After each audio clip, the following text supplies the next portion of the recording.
for every good thing that you can pull from Christianity, I can probably pull 5 horrific things from Christianity and the data points, and I can root it back to the Bible. Inspiring Philosophy has an amazing debate about can the Western society survive without a Christian culture. Make sure to watch till the end because I have a Bible verse that will tie all of this together. Here we go. Cosmic radiation or whatever it is Ian was talking about. Instead of talking about, even God and God's existence, let's start with the moral traditions of Christianity, the foundation of this country. The question is, as this country becomes less and less Christian, and that seems to be the trend, though some say it may be reversing, will we survive as a country without this? Well, first we need to find what we mean by Western civilization. And generally, it's a civilization, not like Islamic civilization or Far Eastern civilization. It's a civilization that is generally defined by adherence to ideas like democratic values, human rights, strong belief in modern science and promoting of education. And if you read historians on this, like, for example, there's a great book called Christianity and Human Rights, an Introduction. Every chapter has its own author. They've argued that a lot of these values come out of the Christian tradition. You're getting the opinions of multiple scholars. You can also check out Samuel Moyne's book, Christian Human Rights. Tom Holland's book, he's an Atheist Dominion. That's his book. I've argued that a lot of these ideas about Western civilization that we have come out of the Christian tradition for a reason. So can the West survive without Christianity? The West is built on Christian foundations. It'd be very hard to move beyond that and it not be the West at that point. So the question would be, would it even be the West if we moved away from Christian foundations and ideas? I'm not a Christian. I guess I would be called a lapsed Catholic. But I do largely agree. I'm curious. I think you probably disagree. Well, I think my question is not what do we mean by the West, but what do we mean by Christianity? Are we talking about the type that produces doomsday cults, the type that abuses children in mass, the types that tried to change the Indians' culture by killing the Indian but saving the man? Are we talking about the type that want to relegate women to the kitchen? There's no homogenous view of Christianity. And for every good thing that you can pull from Christianity, I can probably pull 5 horrific things from Christianity and the data points, and I can root it back to the Bible. I would probably say when you look at the Constitution and the Founding Fathers' ideals, largely built upon, not necessarily directly overlapping with, but built from and overlapping with Christian moral traditions. So obviously, we can look at any person, anywhere, at any time and find bad things about them. I can sit here and tell you why the police are evil, and I can show you every single evil thing the police and the feds have done. Ruby Ridge. Does that mean we should have no police? No. Can we survive without law enforcement? I honestly don't think we can. So the issue then becomes the Christian moral tradition, and the example I like to give is the easiest is the right to a speedy trial, innocent until proven guilty, which is, if you actually trace back the history of the Constitution and where the Founding Fathers got their ideas, that's the story of Sodom and Gomorrah. So Blackstone's formulation was the inspiration for the right to a speedy trial, which was by Benjamin Franklin, built upon Blackstone's formulation, which is, Blackstone said it is better that 10 guilty persons escape than one innocent person suffer. Benjamin Franklin said it is better that 100 guilty persons escape than one innocent person suffer. The Founding Fathers took it from a Christian perspective and brought it to the logical position of how can we actually prove that the story of Sodom and Gomorrah and Blackstone's formulation are the right thing. And of course, again, for those that don't know the story of Sodom and Gomorrah, if there's but one righteous person, I will not destroy this town. Of course, then they got the righteous person out and then nuked that place.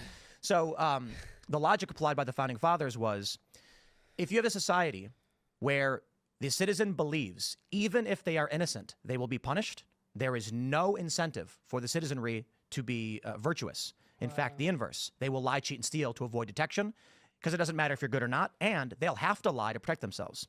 But if society tells the citizenry, even if you are guilty, we will try in every way imaginable to give you the appropriate chance to defend yourself, and if you are innocent, we would rather free 10 guilty people than see you suffer. The incentive, of course, then, is to be virtuous because we're here to protect you. So that is just one element. But if you actually go through the Constitution as a whole, largely influenced by a Christian moral tradition. So that's my view. Yeah, the Christianity's bent and altered so many times. Kind of to your point, it's changed. Like, obviously, you've had reformations. You have the Methodist Reformation. You had at one point with the Spanish Inquisition, where they would go into, I don't know if they would kick people's doors in, but they would execute people for not worshiping their cult. And I think there are excellent methodologies and messages from that book, the Christian Bible, except but there's a lot of horrible cult worship, adherence, expectation, groupthink that's very, very dangerous just in general across all religion and what do you want to call it, mass formation of any kind. So that's kind of where I'm at. I'm very much a cherry picker in that sense, I guess. When it comes to, I think Let me ask real quick. He mentioned the Spanish Inquisition. I don't know if you are familiar with it. Oh, yeah. So there's a lot of propaganda about the Spanish Inquisition. A lot of it actually comes from a lot of Protestants later on. But if you read a book by an atheist named Nathan Johnstone called The New Atheism, and he makes the point, like, we just can't say Christianity, therefore Inquisition, because it comes about in the Middle Ages after a recent resurgence of rationalism and the need to place justice in the hands of humans more than anything. And then, of course, the propaganda aspect comes in.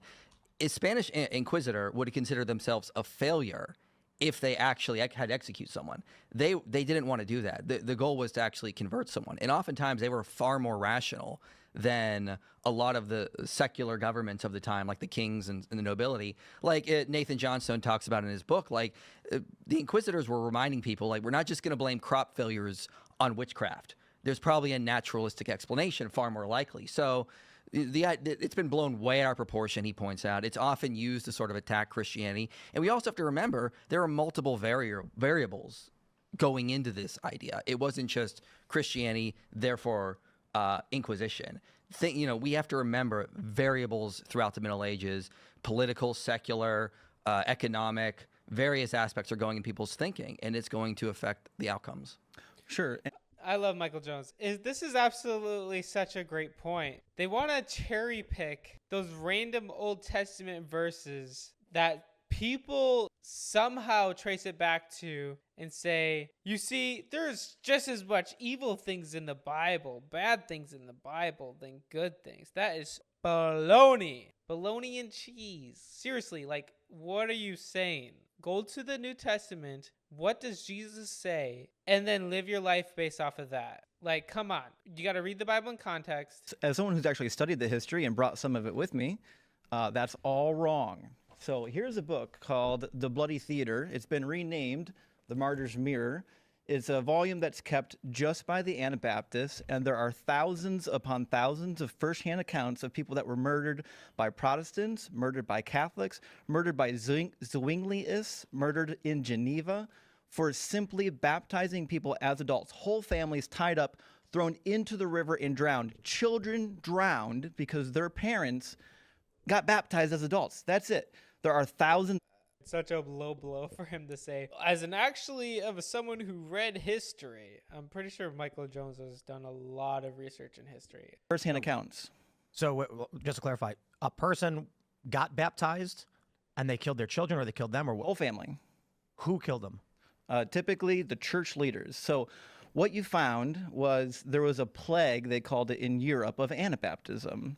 It also went by the Walden's plague, and the idea that you needed to stamp out heresy started with Constantine. In this book, I have decrees, edicts given all the way from the time of Constantine until the 15th century saying we need to stamp out these heretics. And then they did it. They went out and they did it. And there's good support in the Bible for it.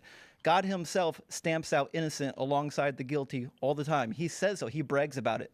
Exodus 34:7 says he visits the iniquity of the parents upon the children and the children's children into the third and the fourth generation. In 2 Samuel chapter 24, God kills 70,000 Israelites for the sin of David. In 2 Samuel chapter 12, God has 10 of David's wives raped for David's sin. Right, I have a question. Do you think American constitutional republicanism is a good thing? I think the American idea is a good thing. Whether or not we can root that in the Bible, I think is questionable. No, I'm not asking that. I think, do you think this country will survive if the Constitution were to be like abolished or destroyed? I guess it means, like, what do you mean by survive? Will there be a cohesive structure? Will there be stable family growth, safety, security, prosperity, in the sense that we typically know it in the United States, if our form of government, which is constitutional republicanism, were to shatter overnight? Like, let's say we root out the rules and regulations, the teachings of the Founding Fathers, and just said, gone. Mm-hmm. Like, what would this country become? Well, it's hard to know because, like you create a vacuum, right? So, for example, when we found vacuums in the Near East, what filled it?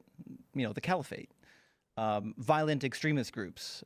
If we found a political vacuum here in the States, it's hard to know what would actually fill it. But I think Americans. We already tried to fill the vacuum with secularism. Like, it wasn't completely, but at the end of the day, it was. And large appreciate democracy. I would only assume that if our current form of government collapsed, it would reform as another democracy. You think? Do you think? Would you consider that we should intentionally get rid of our current structure of government, or do you think it's a good thing? I have no problem with our structure of government. How many children have been slaughtered and murdered in the name of our constitutional republic? Oh, I don't know, but I know there are millions of children that have been brutally raped by the church. Certainly, and I don't disagree with that. I'm asking you how many children have been murdered in the name of American constitutional republicanism? It's quite a bit. It's a hefty number. I mean, it's probably in the millions. And so my issue there is... To say millions is crazy. I don't know where he's getting that number. Well, I can say millions of babies have been aborted. That's not okay. We need to get rid of that. Looking at the worst vices and failures... Are you talking about American children? I'm talking about children all around the world. From drone strikes. Through wars, you mean? I don't think a drone strike in Yemen that kills an American citizen who's 16 years old by Barack Obama was a war.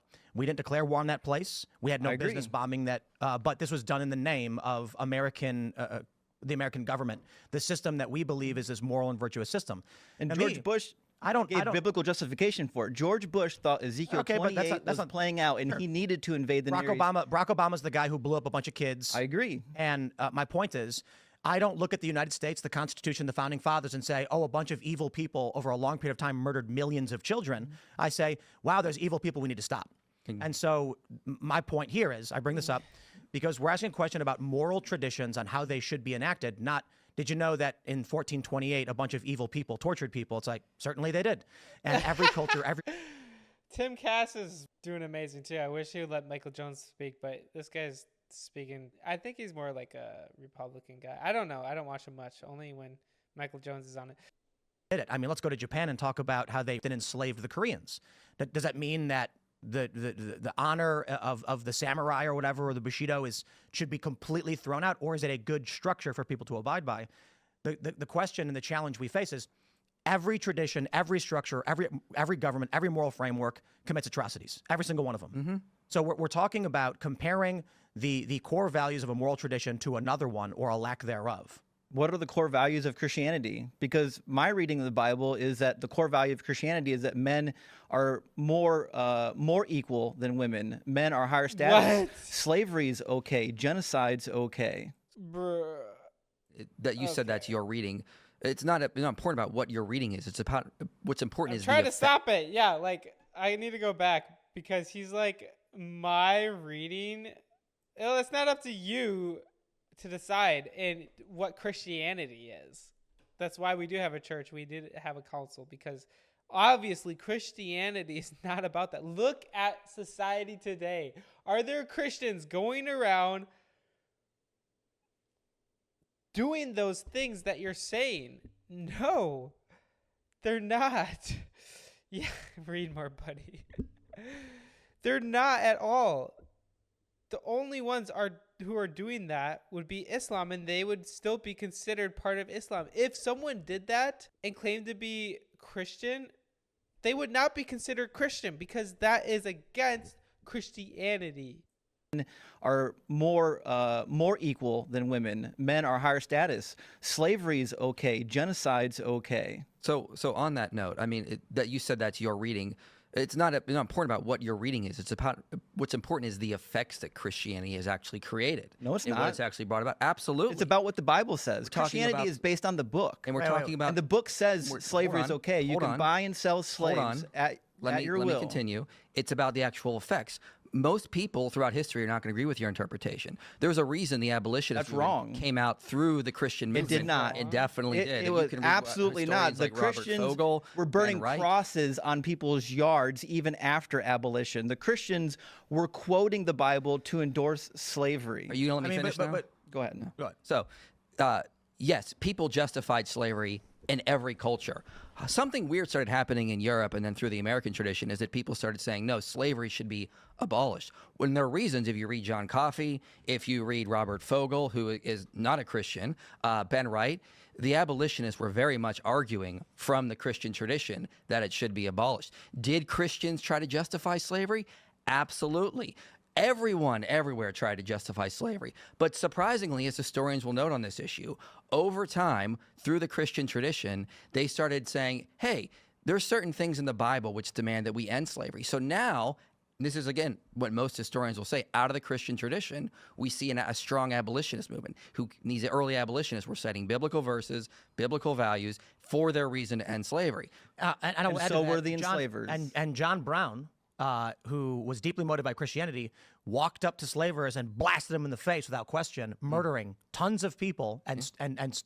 The taking of Harper's Ferry, the most famous moment. People don't realize John Brown and his sons and his gang were going through Kansas and straight up murdering people without question because they said you are an affront to God. So we can talk about the abolitionists. Like, it's remarkable to me. You go to the casino down the street, and they've got $25 chips with John Brown, hailed as a hero, despite the fact that he was hanged for treason. And I'm like, look, man, I appreciate the abolitionist stuff, but I don't know that I'd ever get behind a guy who would walk up to a random person and blow his face off. Like, that's not the kind of world. But that was Christianity, right?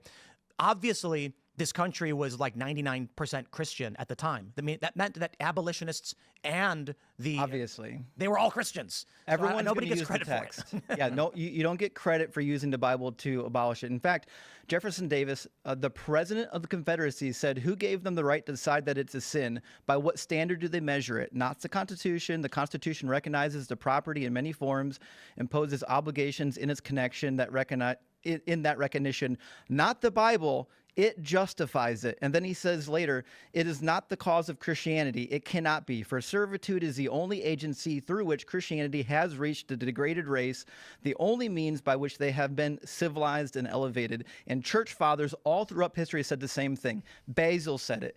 Ambrose said it. There were dozens of church fathers and popes who all said that slavery was the means by which we're going to bring these heathen races to Christianity because Leviticus 25 says so. But it's a moot point. Christians also abolished slavery. Nobody gets credit for it. So therefore, it's not of Christianity. It's moot. We can sit here and be like, did you know that Christians abolished slavery? Sure, they also did it too. Okay, it's zero. What's the next point? But the justification for it is in the Bible. That's what I'm saying. And every country, every nation, every peoples in the world had slavery. To this day, the North African slave trade has been reignited due to the operations of American constitutional republicanism. So if we're going to talk about who's at fault for slavery, right now it's the American democratic system. Should we abolish it? I don't think so. But it is the absolute fault of Western NATO countries who are not abiding by some religious doctrine, who blew the crap out of Libya, reigniting the North African slave trade. I said Atlantic. North African slave trade. Okay, but this guy, he's just like, I wish he would give more opportunity for rebuttals, but he's the one rebutting, which sometimes is good, sometimes it's a little bit too much. So history shows us everybody did slavery. Christians did too. Christians justified slavery at the time. Muslims did too. Christians abolished slavery, and then Western constitutional republicanism reignited slavery. And so I'm not going to sit here and argue that the Constitution in America is bad. I think it's a great country with evil people wielding us like a tool to evil ends. And again, we go back to my point. Everyone justified slavery from their traditions in the ancient world. Why do we now think slavery is wrong today? Go back and read what the abolitionists were doing. There was something in Christianity that started. Did most people early on try to justify it? Absolutely. But the abolitionists were not arguing from Enlightenment ideas, secular ideas. I mean, one of the earliest anti-slavery texts is called The Selling of Joseph for a reason. They were arguing from the Christian tradition. Okay, so there was something moving within Christianity that Tom Holland talks about that did eventually lead to this new change in our ethics and our understanding of slavery that did get abolished, that did lead to its abolishing it. So there was something within it that did lead. It didn't happen in Muslim countries. It didn't happen in the Far East. Even early enlightened thinkers like Voltaire and David Hume were trying to justify slavery. So, I mean, like, everyone tried to justify slavery. The question we need to ask is, what motivated the abolitionists? And you can, again, say, yeah, Christians did justify slavery. That doesn't challenge the fact that what the abolitionists were using and arguing from. Right. But there had been multiple societies that abolished slavery many thousands of years prior to the U.S.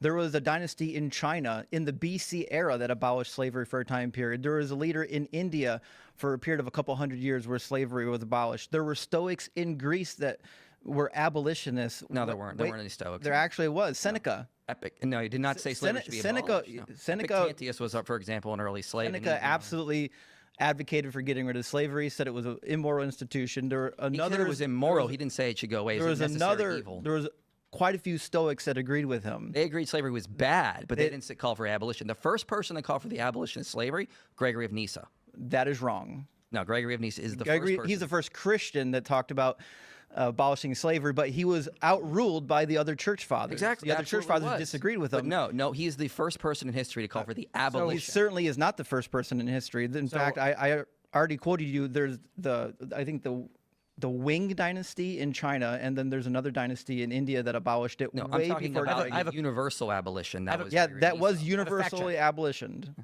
have a fact check. Seneca did not explicitly advocate for abolishing slavery. While he criticized the mistreatment of slaves and encouraged humane treatment, he accepted slavery as a social institution. The sources for this are Moral Letters to Lucilius, letter 47, and Seneca De Beneficiis, book 3, chapter 18.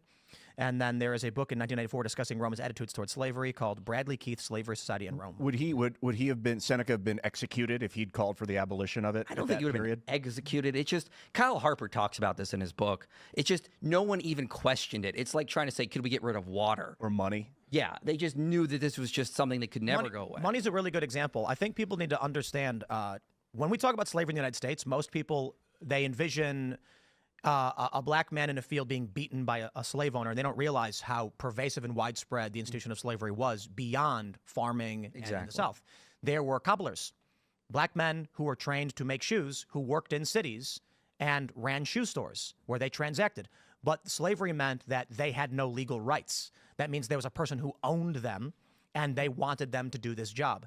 There's also an important factor in that they were, depending on what the slave owner or the slave master wanted, they could make money for themselves. And in fact, Frederick Douglass bought his own freedom and then later bought the freedom of his wife and his child. It shouldn't have happened that way. No.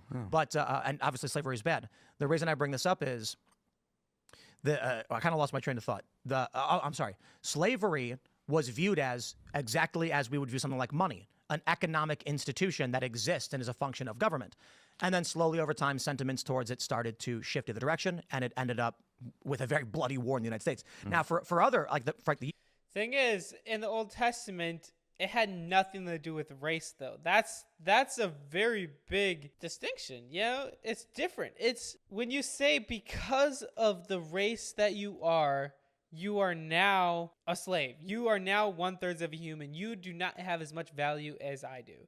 Like, that's the problem. Anyone could become a slave in the times of the Bible. Like, Israelites could have been slaves. They basically said, we're ending slavery, and then we're going to have to pay back everybody for taking their slaves away from them. They did a big debt, and then they ended up paying. It took them like 100 years to pay off the debt. It took a good 100 years. It started early with like Anabaptists and Methodists working together, and eventually they started to get legislation passed. They got rid of the slave trade in some new territories under William Penn, and then shortly after they abolished the slave trade throughout the British Empire, and then a couple decades later they emancipated slaves. So it was a slow process. Genesis 9:6, if anyone takes a human life, that person's life will also be taken by human hands, for God made human beings in his own image. So go to God today, know that he loves you, he's longing to have a relationship with you.